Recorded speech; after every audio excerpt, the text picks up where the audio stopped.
मैं doctor Mahadev Singh, assistant professor political science, Shri Sanwaliya ji government college Mandapiya Chittorgarh. आज हम पढ़ेंगे ब्रिटेन में दल व्यवस्था और दबावकारी गुट या दबाव समूह। लोकतंत्र जनता का शासन है, लेकिन उनका संचालन जनता द्वारा प्रत्यक्ष न कर अपने द्वारा निर्वाचित प्रतिनिधियों के माध्यम से होता है। इसके लिए समय समय पर चुनाव होते हैं, जिसे जनता के प्रतिनिधियों की भर्ती होती है, अर्थात जनता चुनाव के माध्यम से अपने जनप्रतिनिधियों का निर्वाचन करती है और ये जनप्रतिनिधि प्रशासन प्रक्रिया में भाग लेते हैं। इस प्रक्रिया में जनप्रतिनिधियों को चुनने के लिए राजनीतिक दल की आवश्यकता होती है। राजनीतिक दल इसमें सक्रिय भूमिका निभाते हैं।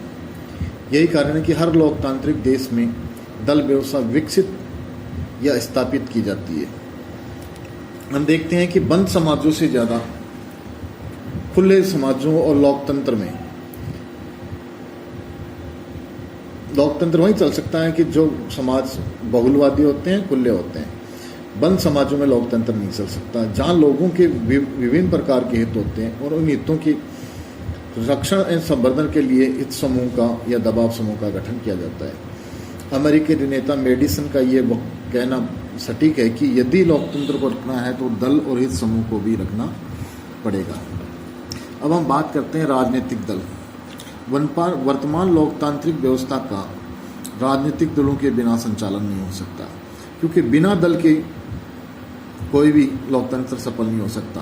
क्योंकि जो भी दल होते हैं वो चुनाव में उतरते हैं और चुनाव में जिस दल की विजय होती है वो लोकतंत्र में शासन स्थापित करते हैं, और जो अन्य दल होते हैं जो सत्ता में नहीं होते हैं वो प्रतिपक्ष का निर्माण करते हैं। यानी दल पक्ष और प्रतिपक्ष का निर्माण करके शासन का संचालन करते हैं सुचारू रूप से। ब्रिटिश दलीय व्यवस्था के प्रमुख लक्षणों की हम बात करें तो यहाँ में मुख्य है ये द्विदलीय व्यवस्था है। ब्रिटेन में वैसे वस्तुतः सिर्फ दो ही दल नहीं है, परंतु अनेक दल है। परंतु उनमें अनेक दलों में जो दो दल प्रमुख है जिनके सत्ता आसपास घूमती है, यानी जो सत्ता के अंदर सर्कुलेशन, सत्ता का जो पावर है वो इन दो दलों के मध्य ही घूमता रहता है। इन दो दलों में मुख्य पार्टी एक लेबर पार्टी है, दूसरा कंजर्वेटिव पार्टी है। इसके साथ अन्य दल भी हैं जहां अनेक छोटी छोटी पार्टियां होती हैं, जैसे लिबरल पार्टी है, सोशल डेमोक्रेटिक पार्टी है, कम्युनिस्ट पार्टी है। ऐसी अन्य छोटी पार्टियां हैं जो सत्ता में तो नहीं आती, परंतु वो वहाँ की ब्रिटेन की राजनीतिक प्रक्रिया में अपनी भूमिका का निर्वाह अवश्य करती है। अब हम बात करते हैं कि ब्रिटेन में जो लेबर और कंजर्वेटिव पार्टियां हैं, उन पार्टियों के सिद्धांत और कार्यक्रम, उनके एजेंडे और प्रिंसिपल्स में तो बहुत अंतर है, परंतु इनके मध्य किसी भी प्रकार का कठोर राजनीतिक विचारधारात्मक विभाजन नहीं किया जा सकता, क्योंकि इन पार्टियों के अपने अलग अलग एजेंडे हैं। परंतु क्योंकि ये ब्रिटिश समाज से में उनकी है, तो ब्रिटिश लोगों की जो मूल टेंडेंसी है रूढ़िवादिता, उसके अंदर ये वैचारिक रूप से संगठित हैं और दोनों ही कहीं न कहीं उदार लोकतंत्रवादी और पूंजीवादी विचारधारा में विश्वास करती है।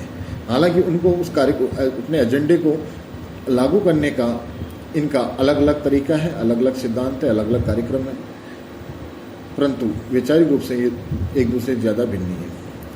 दोनों पार्टियां सुसंगठित हैं और वे अनुशासन के भीतर कार्य करती हैं। ब्रिटेन के अंदर जो मुख्य पार्टियां कंजर्वेटिव और लेबर पार्टी है, ये इनका एक सुसंगठित ढांचा है।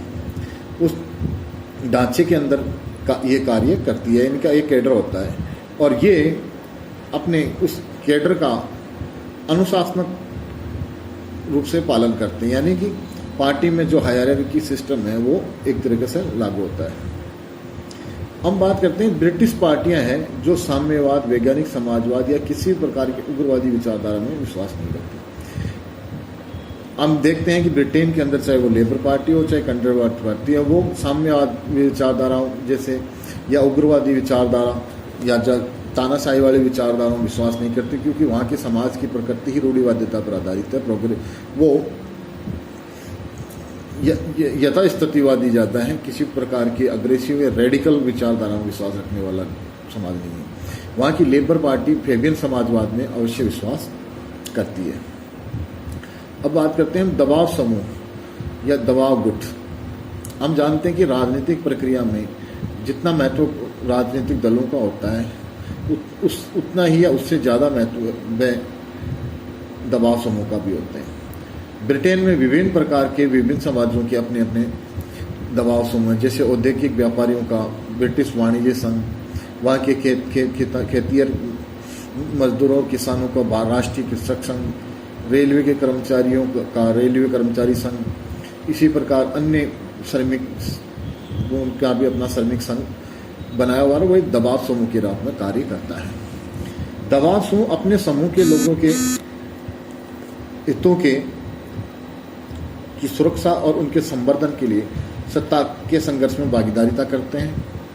राजनीतिक दल और दबाव समूह के बीच दो तरफा यातायात हो तो टू वे ट्रैफिक होता है कि दबाव समूह और राजनीतिक दल एक दूसरे से इंटरकनेक्टेड होते हैं, इंटरडिपेंडेंट होते हैं।